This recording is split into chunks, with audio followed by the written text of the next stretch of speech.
Manase Katha. Thank you, Dheeshana, talking about the effective ways to support the survivors. And now we can move on to safety planning. If someone decides to leave, how does the safety plan looks like? I want to touch Nilu just to clarify one thing. Safety planning is really important any stage of the relationship. Whether you leave or stay, safety Hmm. planning is absolutely necessary because there is a threat for various levels of threat within the relationship also, right? So safety Hmm. planning and then safety is absolutely necessary if you're planning to leave, right? So if a survivor, then this is one of the reasons why telling a person to leave is not, giving that advice is not advisable without knowing the context, right? Hmm. So when that person is in a relationship, there's so many factors to consider, right? So safety planning, if that person is not able to leave and is going to remain in the relationship, safety planning requires them looking at if how do you protect yourself when there is constant abuse happening. One of the main things is kind of identify the triggers of the partner, right? Whether the trigger is to Hmm. shout or whether to hit, and whatever the outburst is, what are the triggers, right? So when the person has lived with in a relationship for a long time, it is really that person naturally might identify the triggers. Okay, that person might get a headache before that. They start cussing before they get into the physical altercations, or Hmm. they come in, they're angry in general, and then they start picking a fight for no reason. And so when that trigger happens, think about times when you were successfully able to not escalate, like, sorry. So I want to rephrase that.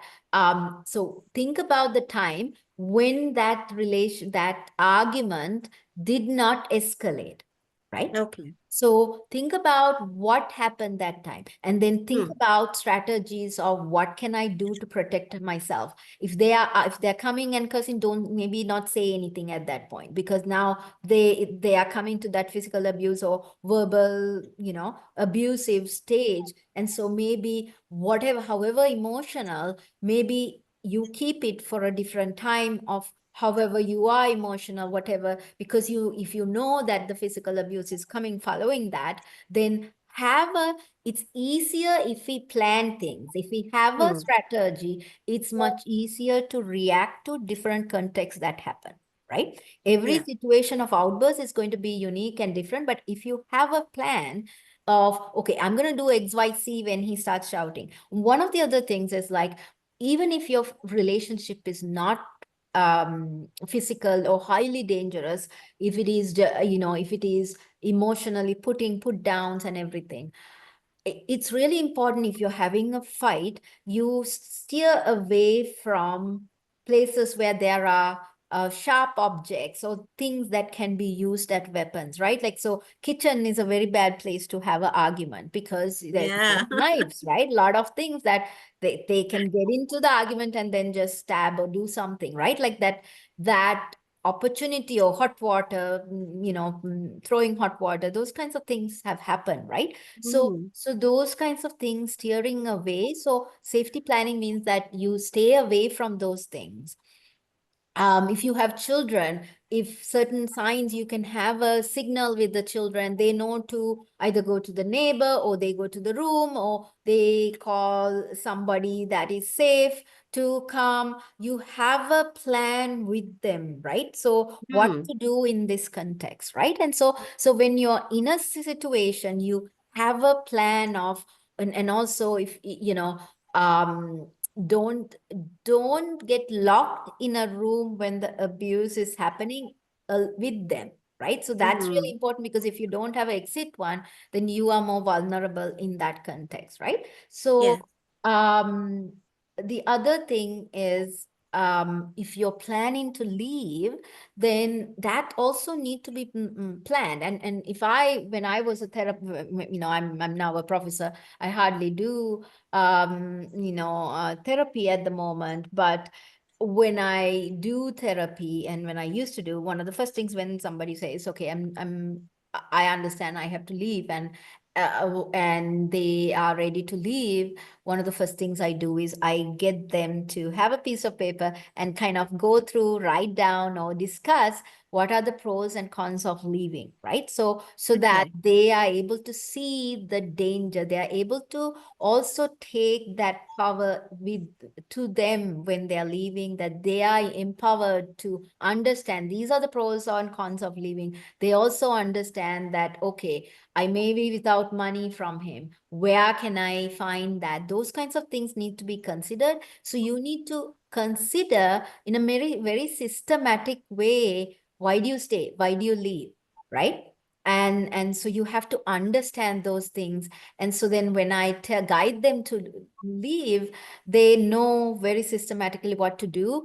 And then you also need, if the children have schools or you have bank accounts, you need to have all of those information, if your ID, everything, that, if you have certain jewelry, everything, you need to plan out slowly, because if they know that you're going to leave, they might take all those things away. And so you need to plan it very slowly and figure out, where do I put them? If I am leaving, what do I do? Now, the safety of leaving, the other thing is, you have to seriously consider, if I leave, will will this person harm me, or will this person Yeah. harm my children? Those are Yeah. serious considerations. Where do I go? How do I get the support? Those are serious considerations that need to take happen, right? So Yeah, Dishana, that was actually leading to my next question, asking like, what are the potential dangers associated with that, safety plan when yes, you have the idea of leaving the person? yes, There must be a lot of dangers involved in that scenario. What are yes. those in your experience? So leaving is, um especially, like, leaving is the one of the most, if not the highest point of lethality for a survivor, right?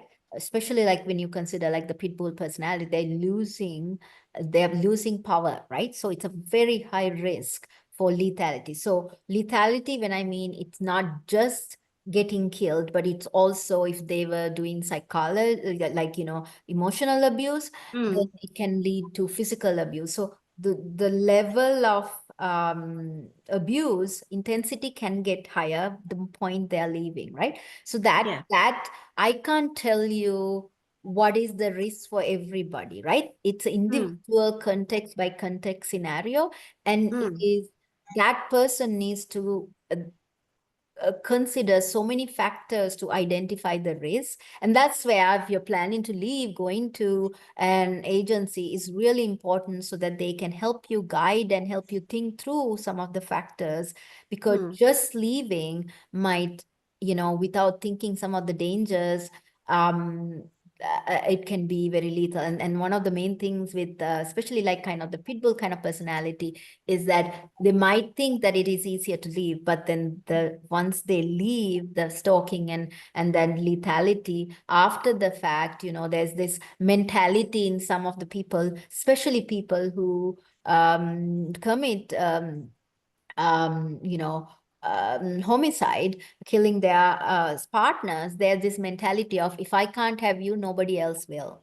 Right? There's that mentality of, if I can't have you, nobody else can. So then that is a very dangerous thinking pattern. So then that can lead to doing further harm, right? And stalking and all of that, right? And so I think we need to be mindful of that. yeah, absolutely. Manase Katha.